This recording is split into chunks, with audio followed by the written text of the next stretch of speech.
Bueno, esta meditación de la Semana Santa, del Jueves Santo, es para recordarles que un convento femenino como este convento, cada convento no es una reunión de piadosas mujeres.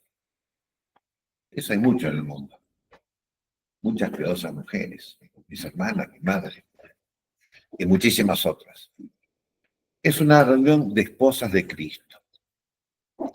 Y cambia totalmente la perspectiva como esposas de Cristo.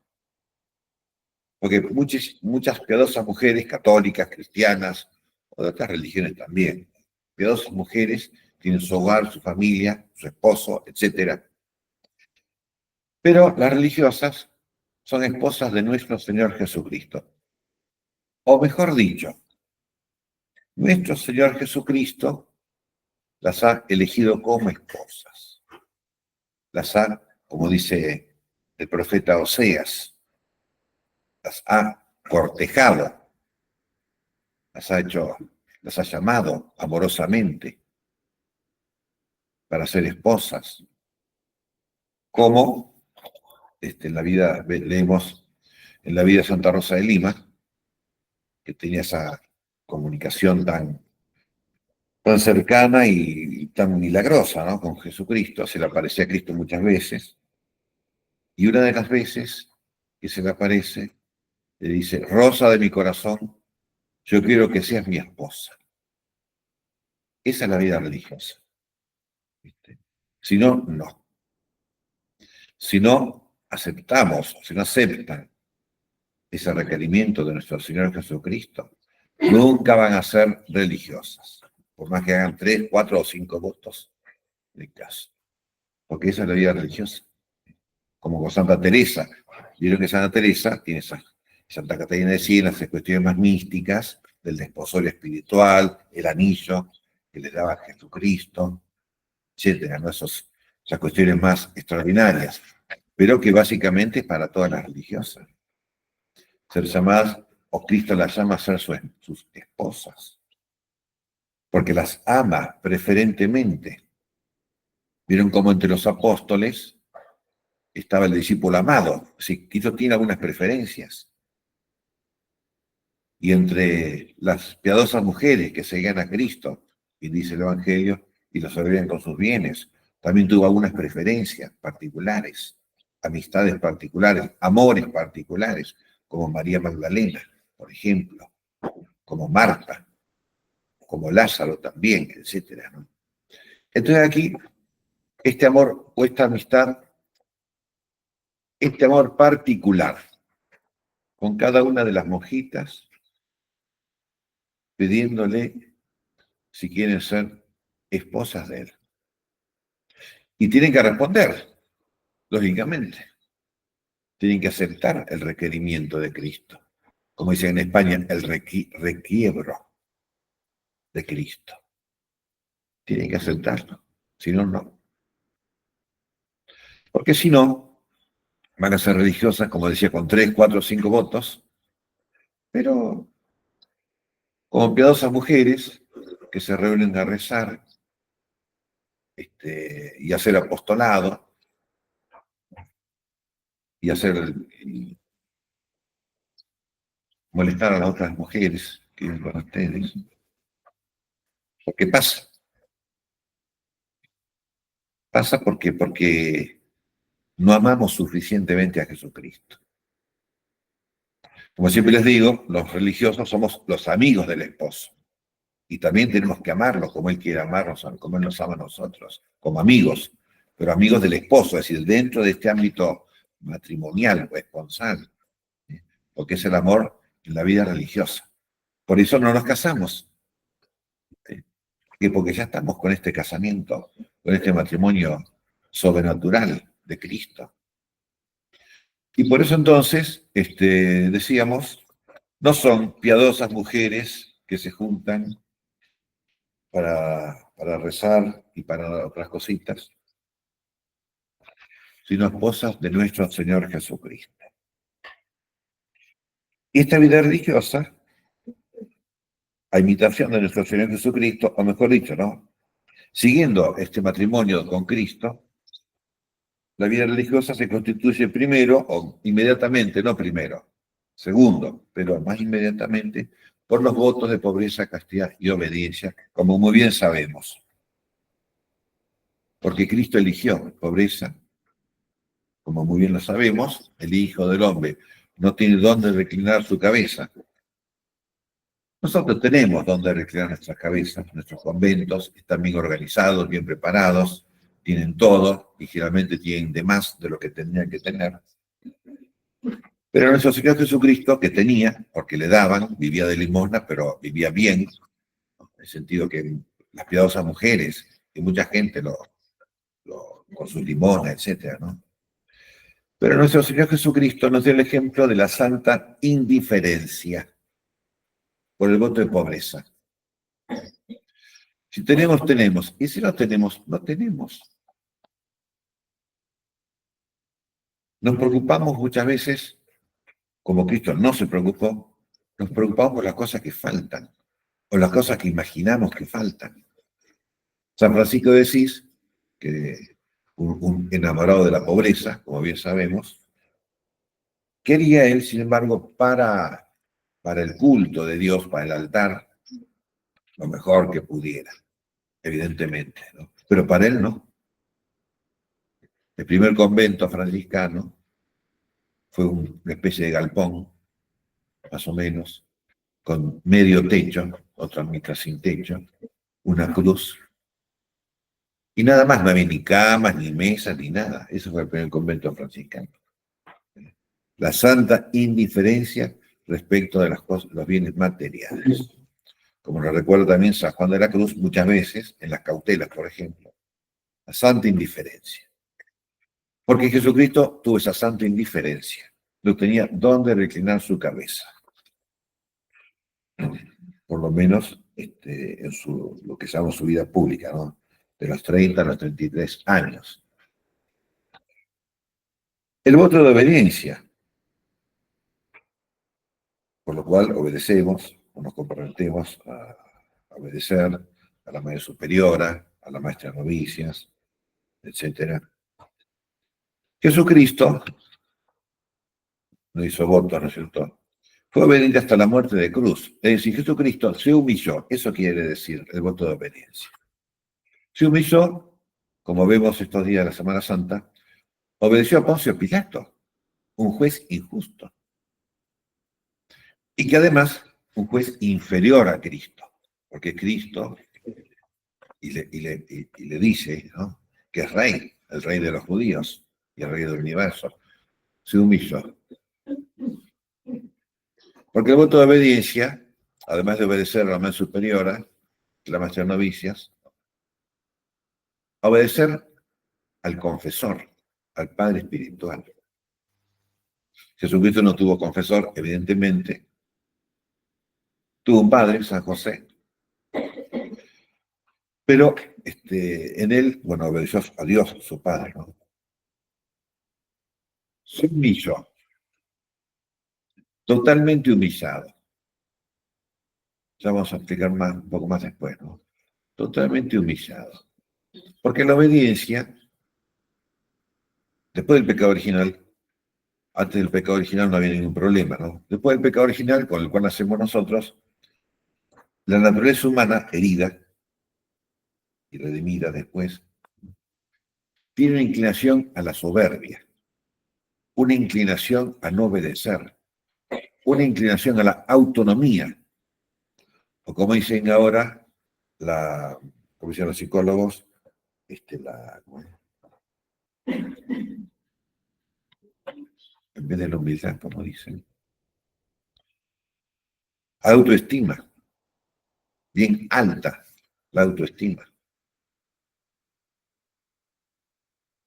Contra la humildad, que es la virtud, una de las virtudes fundamentales de la vida humana y la vida cristiana. La autoestima. Piaget,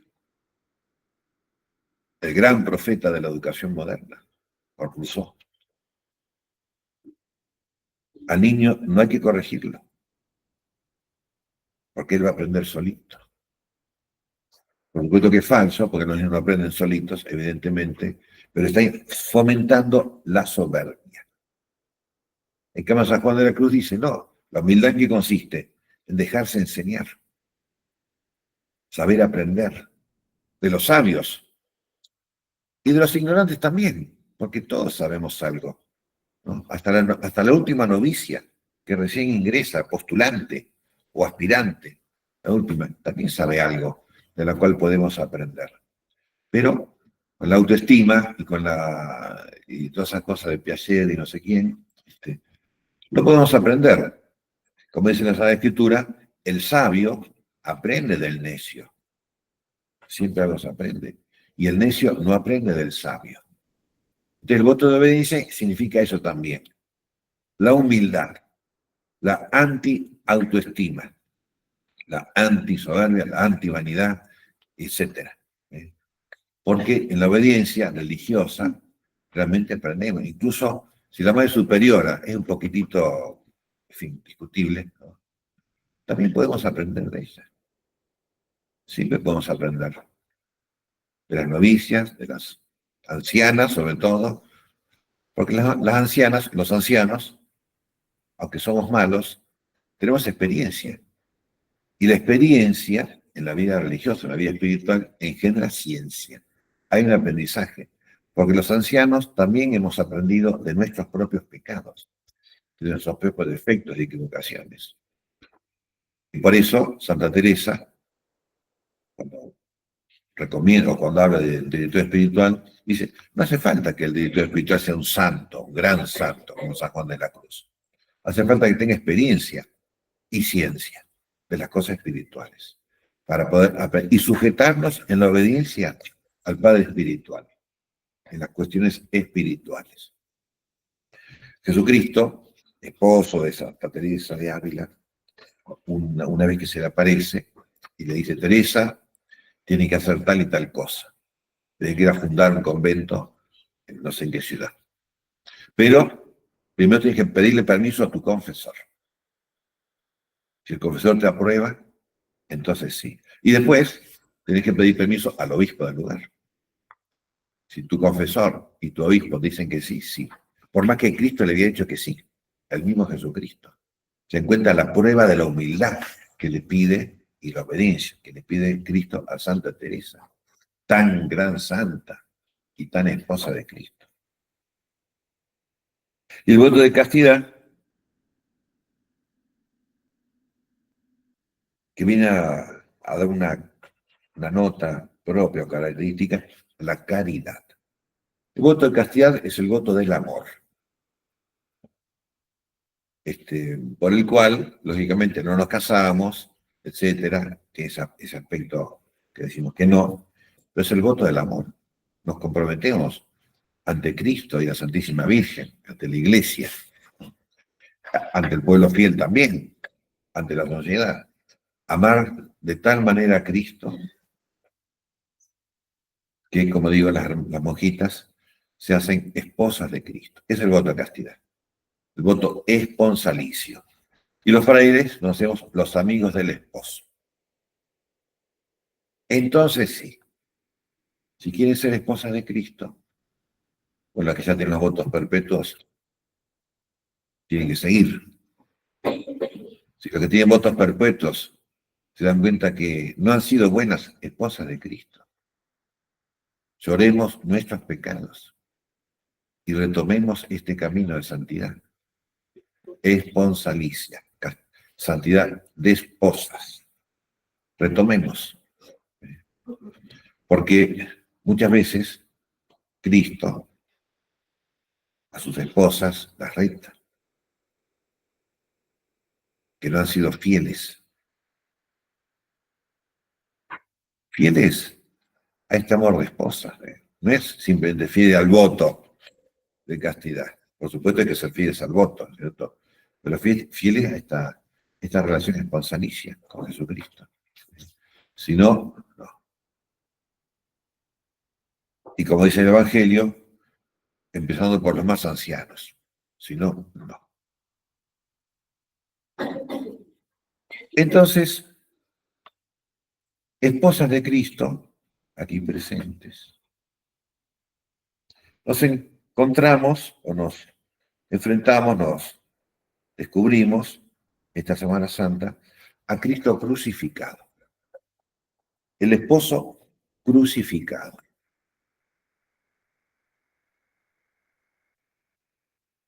despreciado, etcétera, maltratado, herido por nuestros pecados, azotado, coronado de espinas, burlado.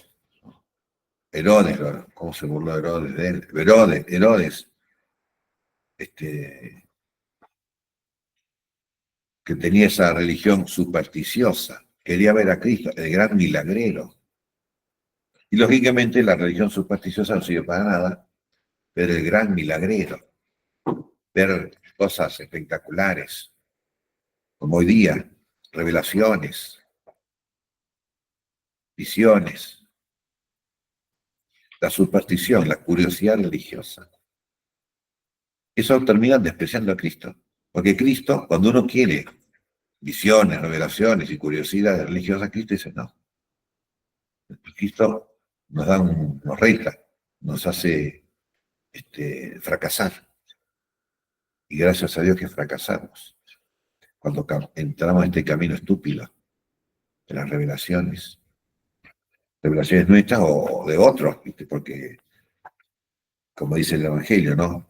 Surgirán falsos profetas y muchos irán a ver al falso profeta. La curiosidad religiosa. Pero no, aquí tenemos a nuestro Señor Jesucristo crucificado. Este es el esposo que nos invita al amor. Porque muy bien sabemos que esta crucifixión, esta actitud de Jesucristo, el gran amor. Por eso en el Evangelio algunas veces aparece, hace referencia, ¿no?, al reino de los cielos, una fiesta, banquete, una boda, como la boda de Caná, un banquete de bodas, hace referencia al reino de los cielos. Porque es una cuestión de amor. Tanto amó Dios al mundo, que me envió a su Hijo. Y su Hijo, como decimos, y hay que repetirlo y recordarlo, eligió a unas esposas, de tanta cantidad de piadosas mujeres. Eligió a unas esposas que están aquí presentes, ¿no?, para enamorarlas. Pero no como una telenovela. Las telenovelas son para chicas de 15 años. Pero acá no hay ninguna telenovela. Porque el amor de Cristo es un amor crucificado. No es romántico. Tan no es romántico que dice el profeta Isaías, y es verdad, por los tantos sufrimientos estaba desfigurado, no parecía humano, no parecía un hombre, de tan desfigurado que estaba por los castigos, por el sufrimiento, no solo por los castigos físicos, ¿no? El gran sufrimiento. Porque el sufrimiento, cuando es tan grande, desfigura el rostro. Hay un rictus de sufrimiento que hace que uno puede quedar irreconocible. Y así le pasó a nuestro Señor Jesucristo. De tanto sufrimiento. Pero, como decimos, bueno, en primer lugar, por el amor. Amor a Dios, a su Padre. Porque no es, y es lógico, ¿cierto?, no es que Cristo nos ame más a nosotros, no, ama a su Padre y al Espíritu Santo. Ama a Dios más que a todos nosotros. Tiene que ser así, no puede ser de otra manera, porque es un amor verdadero. El amor a su Padre. Entonces, por restaurar la justicia, por restaurar el honor y por restaurar, por decir de una manera metafórica, el sufrimiento de Dios, Jesucristo se entregó a la muerte voluntariamente, por amor a Dios, en primerísimo lugar. Si no, no. Por eso San Juan de la Cruz dice en las cautelas, cuando habla de la amistad, hay que amar a las personas en la medida en que Dios ama a esas personas. Porque todo está regido por el amor divino. Y en el caso de Jesucristo, por supuesto, el amor divino de nuestro Señor Jesucristo. Y Jesucristo amó más a su Padre que a todos nosotros juntos. Amó más a su Padre que a todas sus esposas. Y por eso también la esposa de Cristo tiene que amar primero de todo a Dios, al Padre, al Hijo y al Espíritu Santo, Santísima Trinidad. Y a Jesucristo, que es verdaderamente Dios y verdaderamente hombre. Es el primer amor. Y Jesucristo también nos amó a nosotros, a todos los hombres, como bien lo sabemos. Y por eso la esposa de Cristo tiene ese amor divino por todos los hombres, por la salvación eterna. Todos los hombres. Jesucristo amó a sus enemigos, a nosotros, dice San Pablo, cuando éramos enemigos, cuando éramos pecadores, por el pecado original y todas esas cosas, Jesucristo dio su vida por nosotros. Entonces nosotros debemos amar a nuestros enemigos, amar a los pecadores, por la conversión de los pecadores, porque esa es la misericordia de Dios. Vieron que está de moda ahora, desgraciadamente, la misericordia significa, bueno, los pecadores que sigan pecando, pero que estén contentos. Bendecir las parejas desparejas, como dicen ahora, ¿no? Ese es el falso amor. Porque a las parejas desparejas hay que decirle, son desparejas. Ese es el verdadero amor. Que se desparejen y retomen el amor verdadero. No el amor. Porque además, las parejas desparejas son amores falsos, amores fracasados, amores románticos, sentimentales, pero estúpidos, idiotas, y perversos. Y que muchas veces llegan al odio, llevan al odio. Como se ve, si ustedes miran el noticiero, no lo miren, por supuesto, ¿no? Si miran el noticiero, se dan cuenta cómo lleva al odio este amor desparejo. Y a veces a matar. Por el desorden del amor. En cambio, nuestro Señor Jesucristo, que nos ha amado por Dios, quiere nuestro arrepentimiento, la conversión. Y las esposas de Cristo, que tienen que arrepentirse todos los días sus pecados, pecados grandes, pecados chiquitos también, pequeñas infidelidades, imperfecciones, etcétera, corregirse, ¿no? Y desear y pedir en su oración y en su penitencia por la conversión de los pecadores, porque ese es el amor de Jesucristo, la conversión de los pecadores. Entonces digo, sí, Cristo crucificado es el amor a su Padre y a nosotros. Pero también Cristo crucificado cargó, mejor dicho, eligió para sí mismo la pasión y todas estas cosas que estamos viendo en Semana Santa, eligió el despojo. Vieron que a veces en espiritualidad se llama el desapego. El maestro Eckhart, que era el místico dominico alemán, el desapego, ¿no?, de las cosas. Pero Jesucristo fue más allá del desapego, porque nosotros decimos el desapego, pero tenemos todas las cosas, tenemos todo. Todos los días está la comida caliente. Todos los días tenemos los remedios que necesitamos. La luz, la electricidad. Pero Jesucristo eligió el despojo.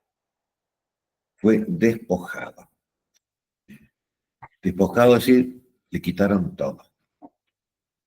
Le quitaron todo, en primer lugar, respecto de los bienes del cuerpo, los bienes temporales, los bienes materiales. Despojaron sus vestiduras. Hoy día uno no se da cuenta, ¿no es cierto? Pero en aquella época, ser despojado de sus vestidos, quedar desnudo a la vista de todos, una gran humillación. A nosotros no nos importa porque cuando éramos laicos íbamos a la playa, a la pileta, en mallas, ¿viste? Pero en esa época no. Entonces fue despojado de sus vestiduras. Y él lo aceptó.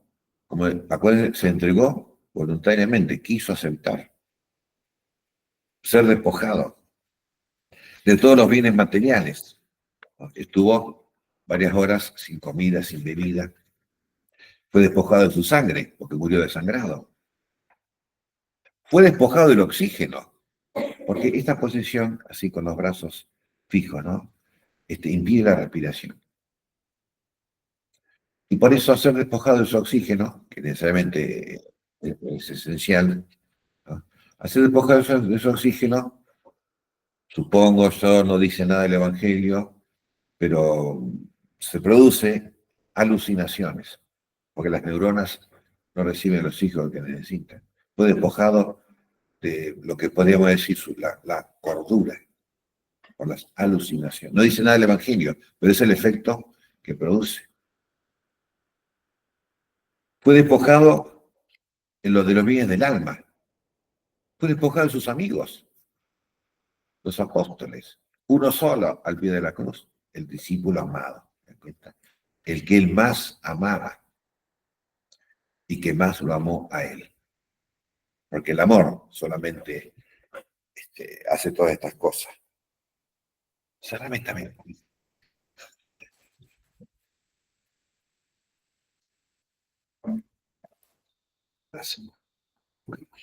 El discípulo amado. Esa está bien, no importa. Mira esta. La Santísima Virgen María, María Magdalena y María de Cleofás. Como bien sabemos, las 4 únicas personas que fueron fieles a Cristo al pie de la cruz. Porque son las 4 personas que Cristo más amaba. La Virgen Santísima, evidentemente, el primer amor del mundo para nuestro Señor. La llamamos Santísima. No porque fuera santísima ella, sino porque Cristo la amó santísimamente. Y por eso al pie de la cruz. De pie al pie de la cruz, como dice el cántico. Stabat Mater, dolorosa. Stabat es eso, no estaba de pie. María Magdalena, que tanto la amó Jesucristo y tanto amó Jesucristo y tantos pecadores perdonó, llorando, como la pintan en los cuadros, en el piso, llorando, como siempre aparece en el Evangelio, ¿no? Y María de Cleofás, que no sé bien quién era, pero una mujer piadosa, mujer, esposa de Cleofás, que después aparece en el Evangelio. El amor es lo que mantuvo a estas 4 personas al pie de la cruz. Los otros apóstoles, los 10 que quedaban, porque Judas ya se había ahorcado, Pedro, y los otros, ¿no? Y las multitudes de discípulos, y los parientes de Jesucristo, y etcétera, quedaron 4, despojados de los amores humanos, digamos así, despojados de los amores que eran más humanos que divinos, porque estos 4 personajes, las 4 personas, estaban llenas del amor divino, la Santísima Virgen, San Juan, Magdalena y María de Cleofás. El amor divino lo mantiene al pie de Cristo crucificado, de Cristo despojado. Entonces las esposas de Cristo, como María Magdalena, arrepentidas de sus pecados e inundadas del amor de Cristo, para no dejarlo solo, despojado. Dejarlo solo quiere decir que ustedes en el convento muchas veces van a sufrir. El convento no es el paraíso terrenal, como dice en la Biblia, un lugar de delicias. No, el convento no es el paraíso terrenal. El convento es el Monte Calvario, donde uno sufre y ama. Y ama como esposa de Cristo, con ese enamoramiento a nuestro Señor Jesucristo. Entonces, si ustedes estuvieran enamorados de Jesucristo, no les importa, viste, que la madre del prior hace esto, que la otra monjita hace lo otro, o que el obispo hace no sé qué cosa, o que el papa tal, cura tal, todas esas cosas, ya no. Digamos, son cosas que hay que tener en cuenta, pero no interrumpen el amor. Al contrario, como en el caso de nuestro Señor Jesucristo, los pecados aumentan el amor. Los pecados míos y los pecados de los otros, y las dificultades y las monjitas que molestan, aumentan el amor, como nuestro Señor Jesucristo. Como en la Santísima Virgen María. Porque dice San Juan de la Cruz que la contemplación infusa, es decir, lo que Dios infunde en nosotros, contemplación, en este caso del misterio de Cristo crucificado, ¿no? Cuando contemplamos a Cristo, o esa contemplación infusa, la contemplación es sufritiva, no es como en el paraíso, la contemplación infusa era beatificante o alegrativa. La contemplación infusa en esta vida es sufritiva. y es amorosa. Es una infusión de gran amor, de gran, no digo de comprender, una gran intuición espiritual de las cosas de Dios, en este caso de Cristo crucificado, y un gran sufrimiento. Y por eso la Santísima Virgen María, que estaba en este estado espiritual de contemplación infusa, toda su vida, fue concebida sin pecado, la Inmaculada, la Purísima, etc. Estaba en el estado de vida unitiva, por el amor de Dios, ¿no? La contemplación, digamos así, permanente, ¿no? La contemplación infusa, no la contemplación de meditar y rezar y estas cosas. Dice San Juan de la Cruz, no podía sufrir ella, porque en ese estado de unión amorosísima, ¿no?, con nuestro Señor Jesucristo, no hay posibilidad de sufrimientos. El amor ahoga cualquier sufrimiento, incluso el amor humano, como lo vemos, una madre que ama a sus hijos, ese amor ahoga cualquier sufrimiento. Cualquier sufrimiento no tiene ninguna importancia por amor a los hijos. Y aquí lo mismo, el amor sobrenatural, divino, de esposas, suprime todo sufrimiento. Y por eso nuestra Señora no podía sufrir. Pero Dios permitió el sufrimiento, ahí dice San Juan de la Cruz, para aumentar más en ella el amor, para enfervorizarla más en el amor, como madre, como esposa de Cristo también, esposa en el sentido que estamos diciendo, esponsalicio, el amor esponsalicio, ¿no? Y entonces a nosotros también, Dios que nos quiere llevar realmente, ¿no?, por este camino de la contemplación infusa, entonces muchas veces nos hace sufrir, Él nos aprieta, ¿no?, para enfervorizarnos más en el amor, porque somos poco fervorosos en el amor a Cristo. Y ustedes también, aunque son esposas de Cristo, les falta mucho fervor, mucha devoción, ¿sí? Porque se creen, cuando se miran al espejo de hábito, se creen grandes santas, ¿viste? Y no son grandes santas, son santas chiquitas. Lo que sí, pero no es suficiente. Crecer, crecer, crecer. Entonces nuestro Señor Jesucristo fue despojado de sus amigos y solamente perseveraron, como digo, estos 4 amigos, más amorosos, más fervorosos, ¿no?, y más enfervorizados en el amor. Pero el resto, como digo, Pedro que tan amigo era de Jesucristo, Pedro, Santiago y Juan, ¿se acuerdan, no? Los 3 que lo acompañaron al Monte Tabor, al Huerto de los Olivos y un montón de cosas, ¿no? Solamente Juan. Despojado. Entonces en el convento, cuando uno ingresa al convento, empieza siendo despojado de sus familiares, por ejemplo. Ya no vive en su casa con su familia, su papá y sus hermanos.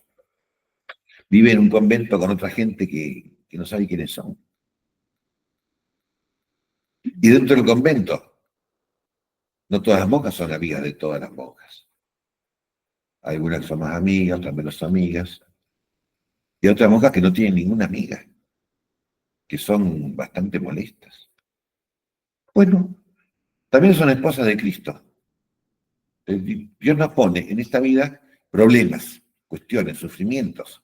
No digo sufrimientos corporales, que eso es lo de menos, que te duelan las muelas, eso es lo de menos de todo. Los sufrimientos del alma. Además, nuestro Señor Jesucristo sufrió el desprecio. Él, ¿no es cierto?, que es tan amoroso y tan santo y todo, ¿no?, y que tanto lo amaban, porque las multitudes lo amaban. No solamente porque multiplicaba el pan, ¿no?, lo amaban. Porque es, ¿cierto?, tan amoroso y tan generoso en su bondad y todas las cosas que, como lo vemos cuando nos podemos abrazar de verdad, encontramos que es tan amoroso Jesucristo, ¿no? Y tan, sí, y lo trataron como ladrón, como mentiroso, como blasfemo, como loco, burlándose y todas las cosas, ¿no? Ese es un gran despojo, porque él, que merecía que todos los judíos lo amaran, Algunos lo odiaron, otros se olvidaban de él, pidieron que fuera crucificado, las multitudes que fueran crucificados. El odio de Anás y Caifás.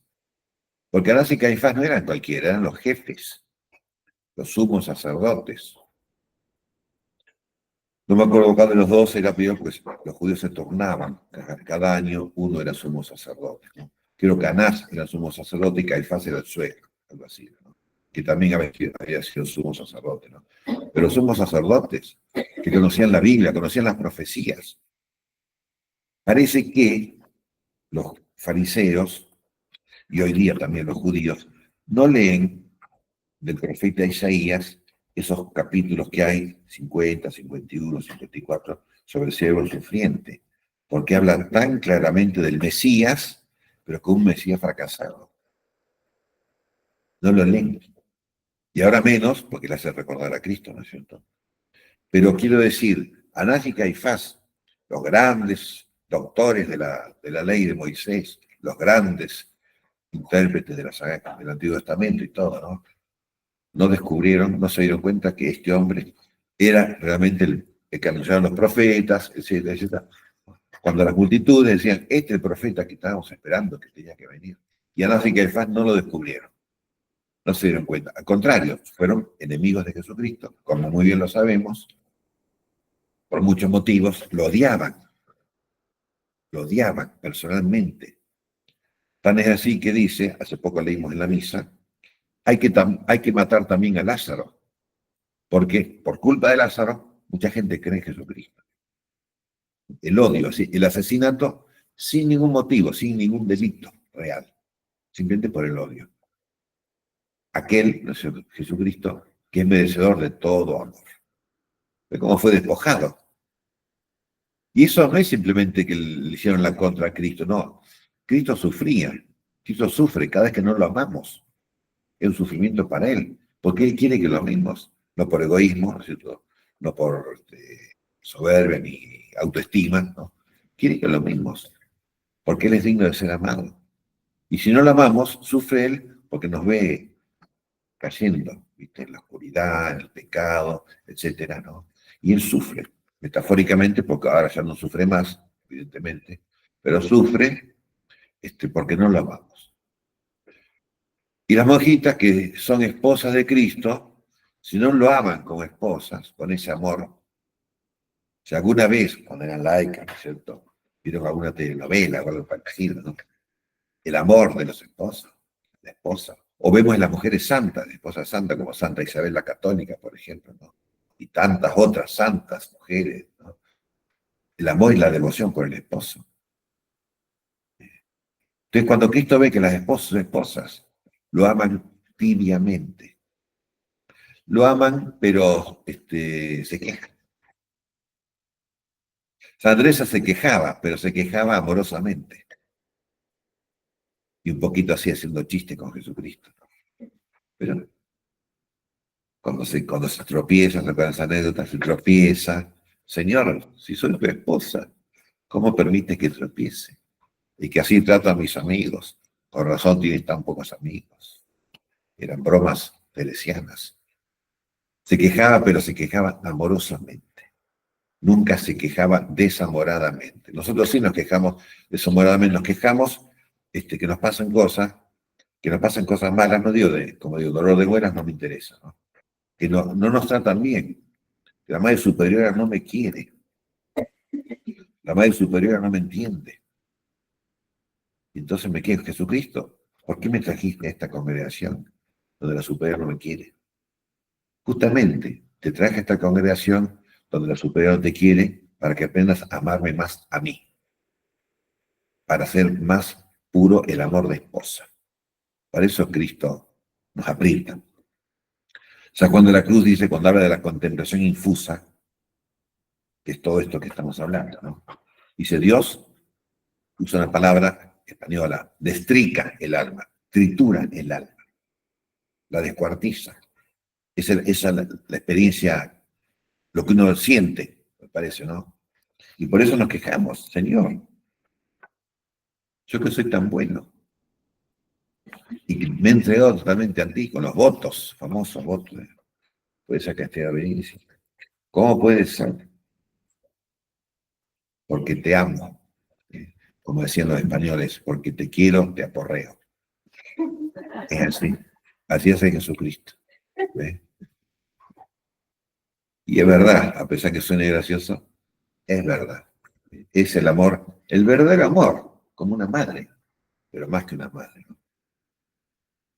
Y en el Espíritu, Jesucristo fue despojado. Y eso es lo tremendo. Lo otro, digamos, que le saquen la ropa y que no le den de comer ni de beber, que sus amigos lo abandonen. Bueno, el pecado de los hombres hace sufrir a Cristo, sí, pero el despojo espiritual. Y esto es una cosa rara, que quizá alguna me va a decir que estoy equivocado, pero no estoy equivocado. Alguna que piense que es una gran teóloga, porque Jesucristo pasó la noche oscura. Eso lo digo yo y lo dice von Balthasar, que era... ¿Pero por qué? La noche oscura, y ustedes habrán estudiado eso, es una característica de la fe. Porque la fe es aceptar verdades que no conocemos, que no entendemos. Jesucristo, por la encarnación, por la unión hipostática, estaba en la visión beatífica. No tenía fe, tenía visión directa del misterio de Dios. Por tanto, no podía pasar la noche oscura, evidentemente, porque no había noche. Todo el conocimiento de Dios, la unión con Dios, para él, para nosotros no, pero para él, es totalmente luz, es decir, totalmente evidente, y perfecta y amorosa, y por la unión hipostática, ¿no? Era verdaderamente hombre, verdaderamente Dios, totalmente. El único caso en la historia, ¿no? La máxima unión posible, que nadie lo entiende, pero se explica un poquito en teología, ¿no? Y la máxima contemplación, la visión beatífica, es ver a Dios cara a cara, en su propia esencia, etcétera, etcétera, etcétera, ¿no? Pero, dice, Santo Tomás dice, Jesucristo asumió, cuando dice si Jesucristo pudo haber tenido alguna enfermedad, dice no.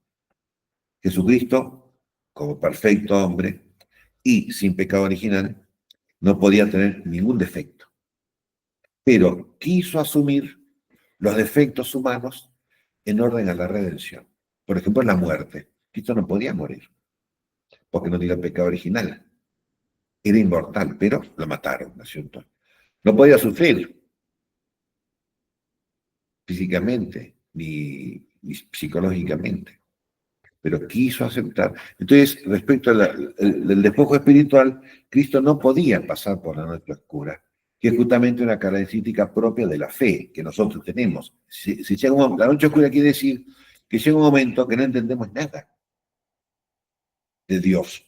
Llega un momento que parece que Dios no existe. Fíjese, yo nací, casi todos, muchos nacimos en hogares cristianos. Y de chiquito me llevaron a misa, me hicieron catecismo, y hace 50 años que estoy en un convento, ¿no?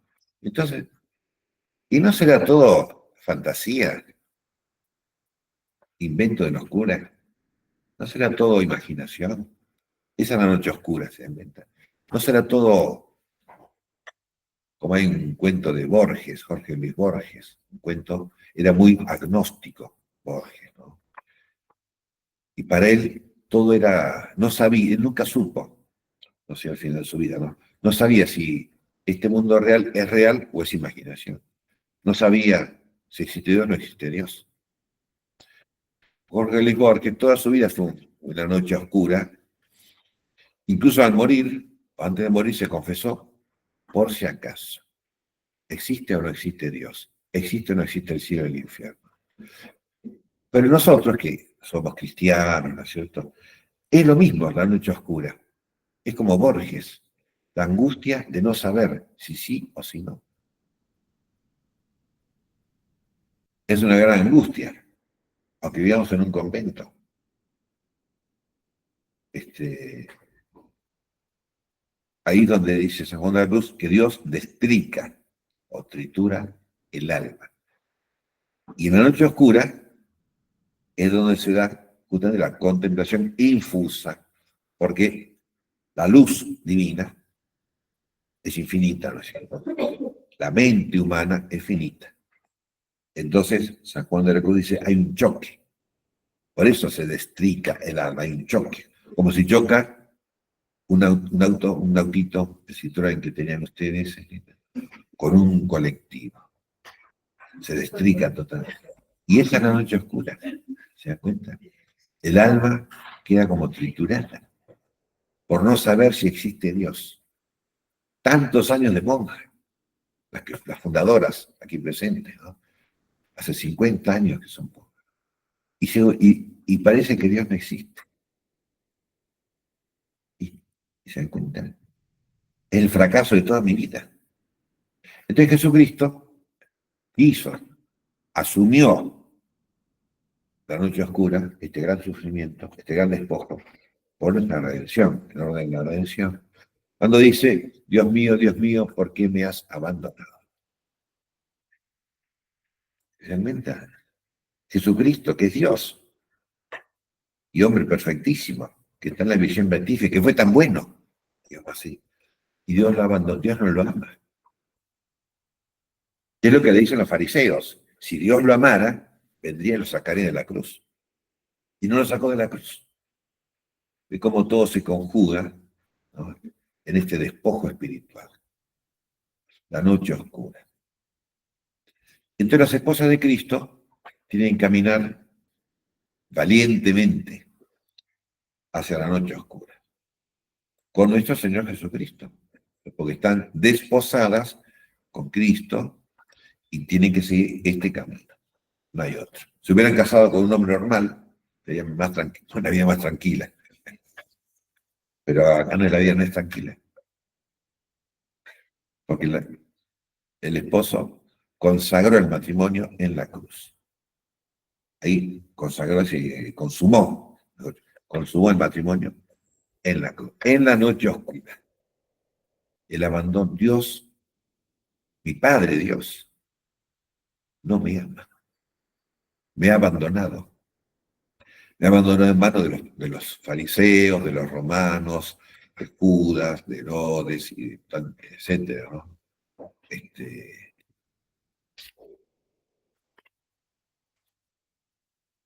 Bueno, pero ese es el matrimonio que ofrece Jesucristo. Si les parece bien, no hay otro. Si no, busquen otra cosa. Un marido normal. Pero este marido no es normal, es supranormal. Este marido, nuestro Señor Jesucristo, a medida que, si ustedes lo aman, si lo aman, ¿no es cierto? Entonces van entrando. Y llega un momento que se dan cuenta que no puede ser, que acá hay algo que no es, que no es humano, es divino, evidentemente, ¿no? Aunque él es humano perfectamente y divino también perfectamente, pero la parte divina es la más difícil, ¿no? Es la más amorosa, la más perfecta, la más elevada y la más difícil, porque nosotros no somos divinos.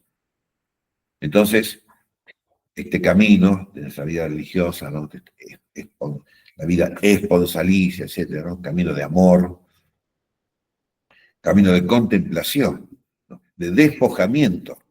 Porque si ustedes no quieren despojar, no quieren ser despojadas, porque si no quieren despojarse, Dios las va a despojar. ¿Eh? Porque Dios las ama y las quiere llevar a la cruz. ¿Eh? A consumar el matrimonio en el despojo, como Él fue despojado.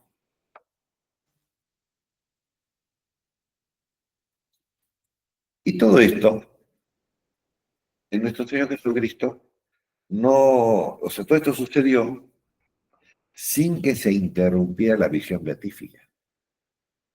Como decíamos, o por esa más, el primer instante de su concepción en el vientre de la Santísima Virgen María, en que se une el verbo a un alma humana y un cuerpo humano, esa alma humana, inteligencia humana, el amor humano entra no, sino queda en la visión beatífica, viendo a Dios cara a cara. Visión beatífica que es una visión que es beatificante, que da felicidad. Felicidad, en el caso de Cristo, la felicidad total, la visión total. Entonces, todo esto de la pasión y todo, ¿no? Es con la visión beatífica. Y por eso, por esa mirada, que en nosotros no hay visión beatífica todavía, ¿no? En nosotros está la contemplación infusa, es decir, esa mirada admirada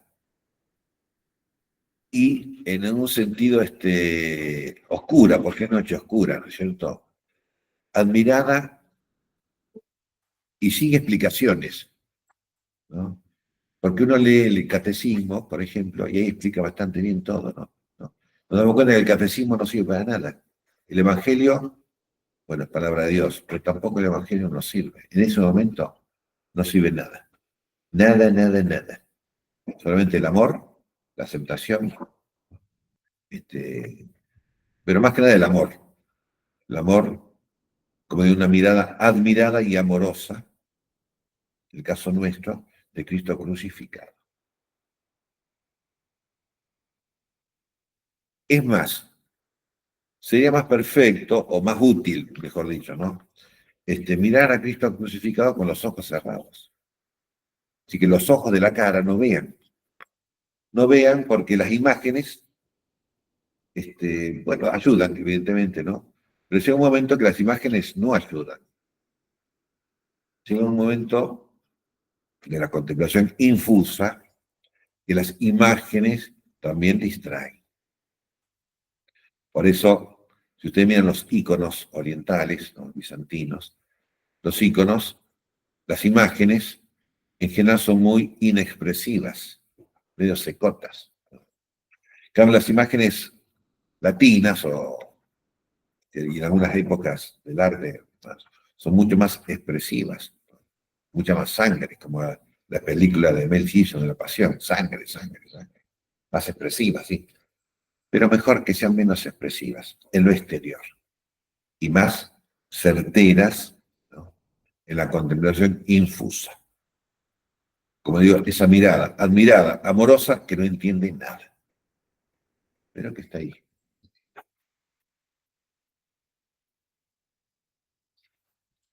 Nuestro cielo está en el nombre del Señor. Que la bendición de Dios Todopoderoso, Padre, Hijo y Espíritu Santo, descienda sobre vosotras y permanezca para siempre. Amén.